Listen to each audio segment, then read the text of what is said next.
Jangan lupa yang pertama kalian jangan lupa untuk menuliskan identitas anggota kelompok. Setelah itu ada kegiatan 1, bacalah teks bersama-sama dengan suara nyaring dan jelas. Lalu tuliskan kata-kata baru dari teks yang memiliki 3 suku kata. Untuk kegiatan 2, secara berpasangan dengan teman sebangku, kalian menuliskan pendapat tentang permainan yang disukai dan yang tidak disukai. Setelah itu dari data tersebut kalian dapat membuat teks pendapat masing-masing. Contohnya nanti bertanya temannya, contohnya apa permainan yang kamu sukai, apa permainan yang tidak kamu sukai.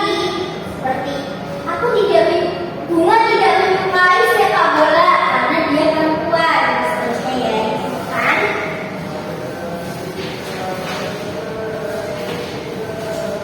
Apakah ada yang ditanyakan? Ya, kelompoknya apakah ada yang ditanyakan? Baik.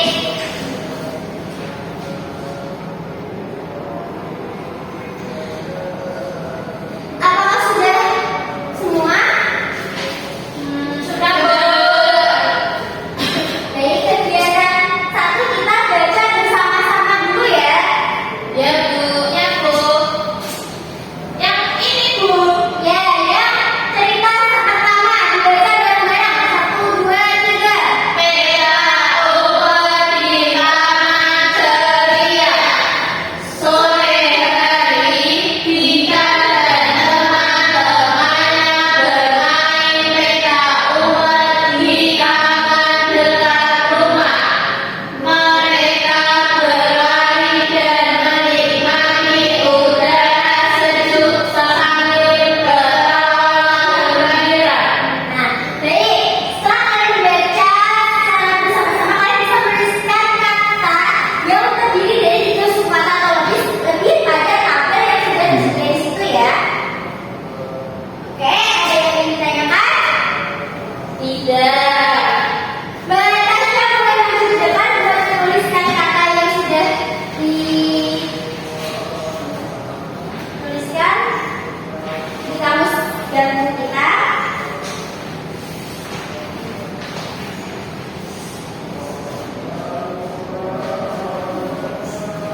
Baik, nanti kita akan membahasnya nanti ya.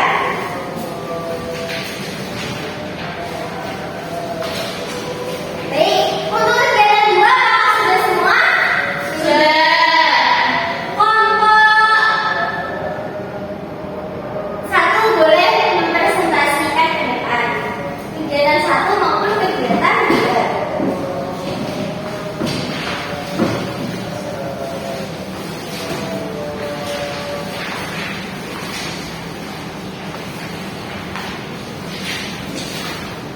Kegiatan 1-nya Kegiatan 1, kata dari cerita berfaedah. Sudah dituliskan, Bu. Sesuatu yang memberikan